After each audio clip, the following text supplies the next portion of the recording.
moderator pada sore hari ini Bapak Henmaidi ST, PSD. Kemudian Bapak Dr. Insinyur Audi Joinaldi, SPT MSc, Wakil Gubernur Sumatera Barat. Bapak Irjen Polisi Suharyono, SIK SH, Kapolda Sumatera Barat. Saudara-saudara dari Kejaksaan Tinggi dan instansi lain yang hadir, kemudian ada Bapak Dekan, Direktur dan seluruh mahasiswa, Sivitas Akademika Universitas Andalas, tamu-tamu pimpinan atau utusan dari perguruan tinggi dan mahasiswa di sekitar Universitas Andalas atau tetangga Universitas Andalas yang tadi beberapa menyapa saya, ikut hadir, terima kasih. Saudara, ubi dan talas dimakan kanguru, ulat berbulu kering digone. Saya ke Universitas Andalas bukan hal baru, sejak dulu sudah sering ke sini. Baik, saudara, saya punya waktu sekitar 1 jam akan berbagi dengan saudara. Setengah jam saya akan kuliah, setengah jam nanti saudara boleh tanya apa saja. Dengan catatan bahwa kuliah umum saya ini adalah reguler, rutin, bukan kuliah politik praktis. Oleh sebab itu di sini tidak ada kampanye untuk pemilu, tapi kuliah tentang pemilu. Saudara, ini penting, kuliah tentang pemilu untuk mewujudkan pemilu yang demokratis dan bermartabat. Karena negara kita ini didirikan oleh banyak tokoh-tokoh dari Sumatera Barat yang dulu ikut merumuskan bahwa Indonesia ini dibangun sebagai negara kesatuan yang bersifat atau menganut sistem dan mekanisme demokrasi. Kita tahu ada nama besar seperti Hatta, Safruddin Prawira Negara, Syahrir, Yamin, Tan Malaka, Nasir, Hamka, dan lain-lain. Banyak sekali dari Sumatera Barat yang dulu sudah ikut meletakkan fondasi kehidupan kita bernegara secara demokratis. Saudara, kesepakatan para pendiri negara dulu adalah negara ini dibangun sebagai negara demokrasi dan negara yang berdasar nomokrasi. Ada perdebatan pada waktu itu. Apakah negara kita ini akan dibangun sebagai negara demokrasi atau dibangun sebagai negara kerajaan, monarki, di mana pergantian pemerintahnya itu dilakukan secara turun-temurun karena hubungan kekeluargaan. Kerajaan atau demokrasi, waktu itu sebutannya republik, apakah demokrasi? Perdebatan berjalan panjang. Sebagian ingin bentuk negara republik demokrasi, sebagian ingin bentuk kerajaan.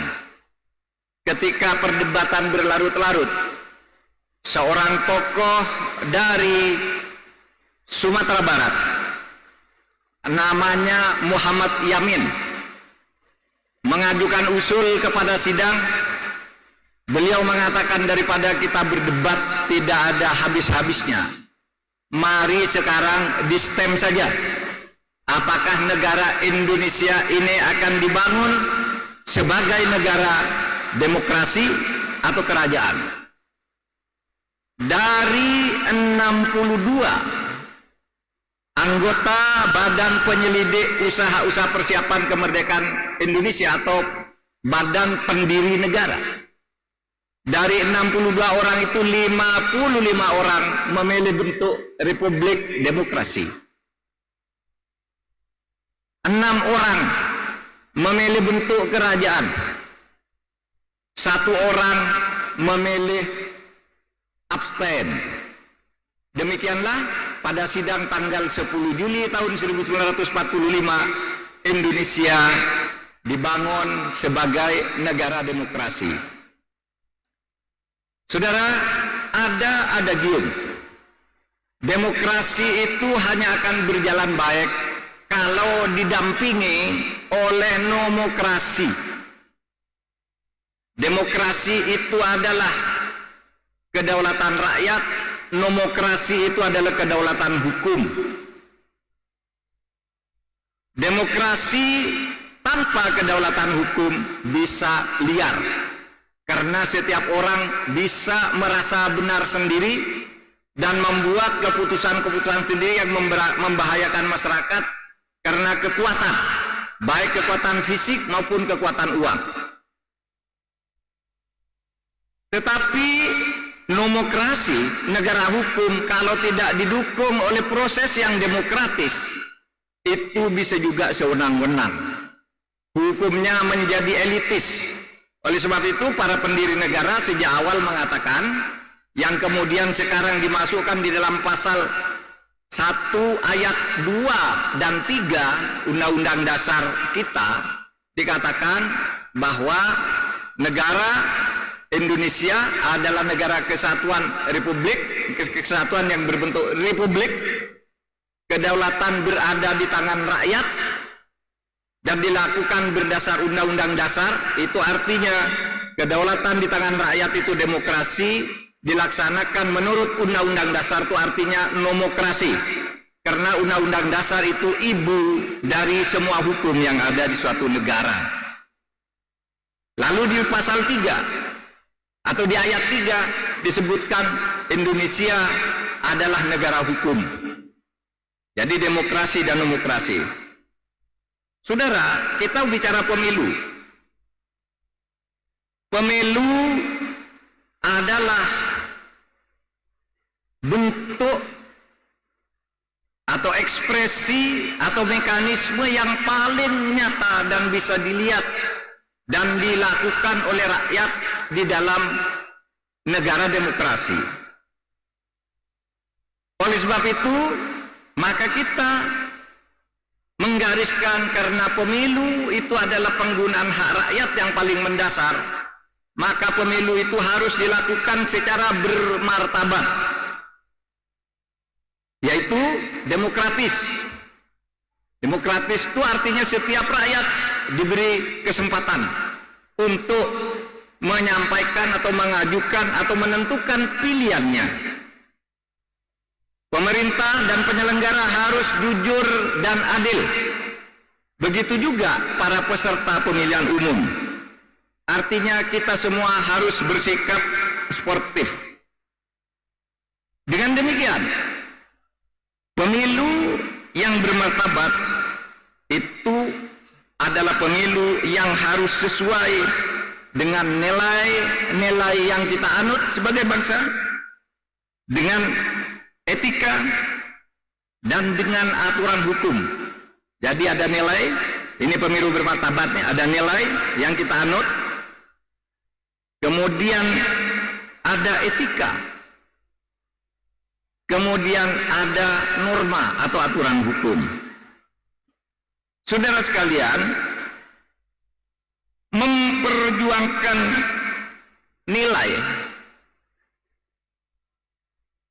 menyampaikan aspirasi juga boleh didasarkan pada ikatan primordial. Saudara milih orang karena kesamaan agama, itu boleh. Karena kesamaan suku, itu boleh. Karena kesamaan profesi itu boleh. Kenapa? Karena orang memilih itu ingin mencari orang yang sama pikirannya untuk memperjuangkan apa yang diinginkan bersama. Tetapi yang tidak boleh itu menggunakan ikatan primordial sebagai politik identitas. Apa itu politik identitas? Politik identitas adalah sepolitik di mana identitas diri dijadikan alat untuk menundukkan dan mendiskriminasi orang lain. Misalnya, saya suku Jawa. Kalau saya menang nanti orang Batak saya singkirkan. Saya orang Hindu. Kalau saya menang orang Islam saya sikat. Saya orang Islam. Kalau saya menang orang agama lain disikat. Itu tidak boleh. Tapi kalau saudara memilih berdasar kesamaan agama, boleh, karena wakil-wakil saudara dan calon pemimpin saudara itu akan membawa aspirasi bersama. Saudara sekalian, kalau berbicara aturan-aturan atau demokrasi di dalam pemilu, itu aturannya sudah lengkap. Harus begini, tidak boleh begitu, syaratnya begini, dispensasinya begini, jadwalnya begini, semua sudah diatur. Oleh sebab itu, maka pemilu itu harus dilaksanakan sesuai dengan aturan-aturan. Ya. Sesuai dengan aturan-aturan itu artinya, kalau tadi saya dapat pepatah gitu dari teman saya yang dari Padang itu, saya diberi tahu begini nih caranya. Apa? Semuanya nih harus tunduk. Alua samu diturui, jalan samu ditempuh. Aturan hukum harus dilaksanakan secara adil tanpa pandang bulu. Oleh sebab itu di dalam pemilu nanti para penyelenggara harus adil. Siapa tuh penyelenggara pemilu? Penyelenggara pemilu itu KPU, Bawaslu, kemudian DKPP. Aparat pemerintah harus netral. Siapa itu? Kalau di dalam undang-undang itu disebut ada 3 unsur: TNI, Polri, birokrasi. Birokrasi itu ASN atau PNS, aparatur sipil negara. TNI, Polri, aparatur sipil negara. Itu juga harus netral. Tidak boleh memihak ke salah satunya, karena tindakan seperti itu melanggar ketentuan di dalam Undang-Undang Nomor 17 Tahun 2007 tentang Pemilihan Umum. Saudara, masalahnya pemilu itu sering diwarnai oleh kecurangan-kecurangan, sering dimanipulasi, sehingga hasil pemilu itu menjadi ternoda. Sering orang menuding kalau ada kecurangan itu pasti yang curang itu aparat pemerintah. Enggak. Berdasar pengalaman saya sebagai KMK, yang curang itu biasanya antar kontestan. Parpol curang terhadap parpol lain, membayar KPU. Betul Pak? Betul. Itu banyak yang sudah dipenjara, banyak yang sudah dijatuhi sanksi, baik itu pelaku dari kalangan kontestan maupun penyelenggaranya. Ada KPU yang dipecat, ada KPU yang masuk penjara, ada Bawaslu yang kemarin nih di satu tempat di Sumatera ini baru di OTT. Bawaslu belum apa-apa sudah melakukan tawar-menawar. Itu kecurangan. Bisa terjadi dari penyelenggara, parpol dan kontestan. Tapi bisa juga dari ASN. Bisa dari TNI, bisa dari Polri. Itu berdasar pengalaman banyak. Oleh sebab itu saya ingin mengingatkan satu perintah Presiden Republik Indonesia. Belum lama ini sudah mengatakan pemilu supaya disahkan secara judul adil, demokratis, tenang, damai. Saya ingatkan juga bunyi Undang-Undang nomor 7 tahun 2017 bahwa semua aparat pemerintah, TNI, Polri harus netral, tidak boleh memihak.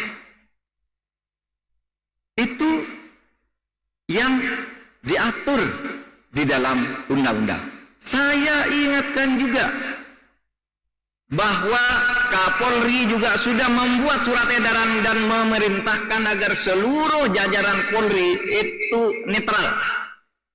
Bahkan yang saya baca surat edarannya itu, anggota Kapolri tidak boleh menerima, memberi atau menyalurkan dana partai politik pemilu. Tidak boleh juga membantu secara sepihak partai politik. Itu jelas. Jelas yang ditulis oleh Kapolri. Belum lama ini. Supaya itu diingat, rakyat akan menilai. Panglima TNI juga baru saja mengatakan bahwa TNI itu netral. Semua dilayani secara sama karena siapapun yang terpilih nanti adalah pemimpin atau wakil rakyat Indonesia yang harus kita beri kesempatan untuk berbakti kepada bangsa dan negara. Menpan RB juga sudah mengeluarkan surat ASN harus netral. Nah, oleh sebab itu nih yang harus kita ikuti agar pemilu itu bermartabat. Saudara, masalah lain, kalau tadi netralitas, yang sering jadi masalah itu yang lain adalah kecurangan antar kontestan. Jadi beda pemilu sekarang dengan pemilu di zaman Orde Baru. Kalau di zaman Orde Baru dulu, yang curang itu pemerintah terhadap kontestan. Sekarang kontestan lain curang terhadap kontestan lain. Partainya ini, ya, saya, misalnya nih, saya ikut pemilu bersama Pak Yuliandri, gitu. Kemudian ada juga Pak Suharyono misalnya. Pak Yuliandri misalnya mendapat suara 30.000. Untuk memperoleh satu kursi suaranya harus 35.000. Saya mendapat 2.000. Saya dapat 2.000, Pak Suharyono mendapat 4.000. Pak Yuliandri tidak bisa masuk, Pak Haryono tidak mau masuk, saya tidak bisa masuk. Lalu Pak Yuliandri itu membayar Pak Haryono dan membayar saya jadi 36.000 masuk dia. Itu contoh kecurangan yang sering muncul di pengadilan pemilu. Belinya ke siapa tuh? Memindahkan suara-suara yang tidak masuk lalu dijual ke yang paling besar agar masuk tuh. Belinya kepada PPS, KPPS, kelompok panitia pemungutan suara. Beli di situ. Transaksinya di situ. Itu berdasar pengalaman. Oleh sebab itu yang berperkara terkadang antara satu orang dari satu partai terhadap temannya sendiri yang satu partai. Karena suaranya dicuri lalu dijual. Ini yang harus diawasi. Kemudian juga tidak jarang di TPS itu panitia pemungutan suara, PPS, itu juga jual beli juga. Sehingga saudara, ya, diharapkan saudara ini menjadi pemantau semua. Mungkin Pak Rektor bisa mengkoordinir agar membentuk barisan-barisan pemantau ke setiap TPS. Memantau, diviralkan aja. Ini hitungannya di TPS sekian ada masalah, viralkan langsung.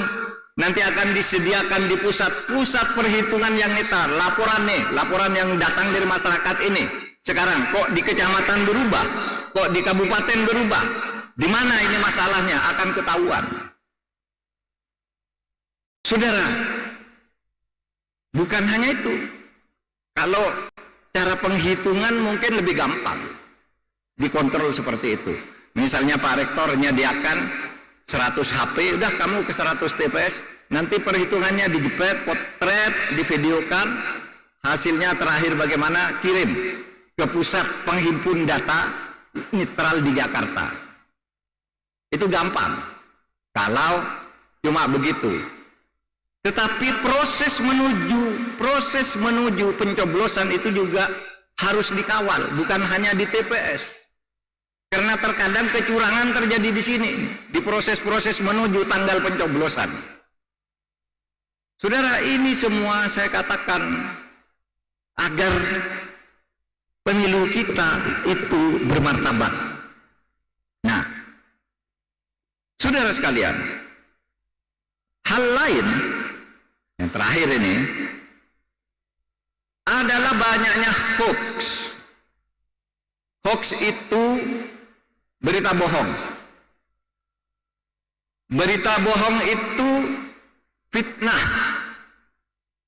Caranya bagaimana? Caranya ya dibuat berita palsu atau memotong kalimat orang. Gitu. Misalnya, kalau saya mengatakan begini, saya minta izin Pak Rektor karena saya takut di Unhas ini terjadi kecurangan pemilu. Lalu dibuang kata, karena saya takutnya itu dibuang. Sehingga saya bilang ke Pak Rektor, mohon izin Pak Rektor, di Unhas ini terjadi kecurangan pemilu. Clickbait. Dua kata dipotong lalu menjadi kalimat-kalimat yang hoax. Saya pernah mengatakan begini, DPR tidak setuju LGBT itu dilarang oleh undang-undang. DPR tidak setuju LGBT itu dikriminalisasi di dalam kitab undang-undang hukum pidana, karena menurut DPR LGBT itu adalah kodrat. Di dalam diskusi di DPR itu kodrat manusia, LGBT itu. Lalu dipotong kalimatnya, menurut Mahfud LGBT itu kodrat, padahal saya bilang menurut DPR. Lalu wartawannya nulis Mahfud yang ngomong gitu, menurut DPR-nya dibuang. Itu hoax. Saudara, hati-hati, yang begitu tuh suka menimbulkan keributan-keributan yang tidak diharapkan. Fitnah itu namanya black campaign, kampanye hitam. Ada juga kalau kampanye hitam dilarang. Mengada-ada sesuatu yang tidak ada itu ada hukumnya. Bisa fitnah, pencemaran nama baik dan seterusnya dan seterusnya. Tapi ada kampanye, kalau di dalam agama itu ada dua istilah itu. Satu fitnah, yaitu mengatakan sesuatu yang sebenarnya tidak pernah terjadi. Yang kedua namanya ghibah. Ghibah itu apa? Ghibah itu memang betul terjadi apa yang dikatakan, tetapi itu masalah jelek yang seharusnya tidak dikemukakan. Misalnya, ada orang mengatakan, Bapak A itu setiap hari berantem dengan istrinya. Dan memang benar pernah berantem. Tapi kalau itu dikemukakan ke publik, keluarga ini tidak senang. Meskipun itu benar, maka di dalam agama itu ini disebut ghibah, sesuatu yang memang ada tetapi dikemukakan ke orang lain, padahal orang yang mengalami ini meskipun benar dia bersifat begitu, itu tidak senang kalau orang lain tahu. Hati-hati, Bapak itu kalau bepergian ngurok misalnya, memang ngurok. Kalau tidur di pesawat ngurok, Memang ngorok, tetapi itu tidak bagus. Itu namanya black negative campaign. Memang betul, tapi tidak boleh itu dikampanyekan. Kalau black itu tidak ada, black campaign itu tidak ada, tapi diada-adakan, dipotong-potong. Nah, saudara sekalian, oleh sebab itu saya hanya ingin menyampaikan sebagai kesimpulan, dan sesudah ini mari kita berdiskusi, saudara, bahwa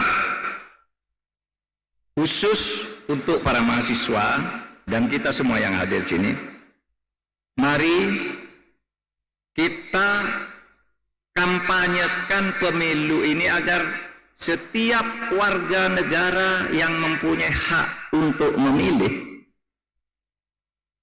setiap warga negara yang mempunyai hak untuk memilih, supaya datang ke TPS untuk memberikan suaranya.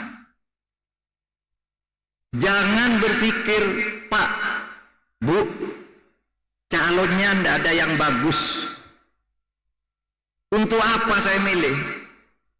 Saudara, pemilu itu bukan untuk memilih orang yang sempurna. Pemilu itu adalah memilih orang-orang yang dianggap lebih baik dibandingkan yang lain, atau orang-orang yang jeleknya lebih sedikit dibandingkan yang lain. Nah, kalau orang-orang idealis tidak mau milih karena ingin calonnya itu sempurna, maka nanti yang menang di dalam pemilihan itu adalah orang yang tidak baik, karena orang yang baik tidak mau memilih. Oleh sebab itu, serukan saudara datang ke TPS. Siapapun yang mau saudara pilih, ya pilih. Siapapun mau saudara pilih, pilih. Pilihan ada di depan saudara. Kampanye memberitahu kepada warga masyarakat yang bagus ini boleh, asal bukan dengan tekanan dan bukan dengan penipuan-penipuan. Silakan, boleh, saudara sekalian. Kemudian saya berharap nanti ada inisiatif dari masyarakat untuk bergabung ke dalam satu gerakan lapor pemilu dan langsung diviralkan. Itu penting, asal benar, asal tidak mengada-ada. Oleh sebab itu, nanti bisa kita usahakan dibuat sentral pengamanan pemilu yang real time. Oh, itu di Andalas ada begini, langsung masuk. Bisa diverifikasi siapa yang ngirim, jam berapa, terjadi di mana. Nah, sekarang kita sedang menyiapkan hal-hal yang seperti ini agar pemilu berjalan baik, dan saya berharap putra-putri dari Universitas Andalas dan perguruan tinggi di sekitar Universitas Andalas ini ikut berpartisipasi untuk menjaga agar pemilu ini benar-benar bermartabat, jujur, dan adil. Sekian sebagai pengantar diskusi. Assalamualaikum warahmatullahi wabarakatuh. Baik, Bapak Ibu yang kami hormati, sebelumnya marilah kita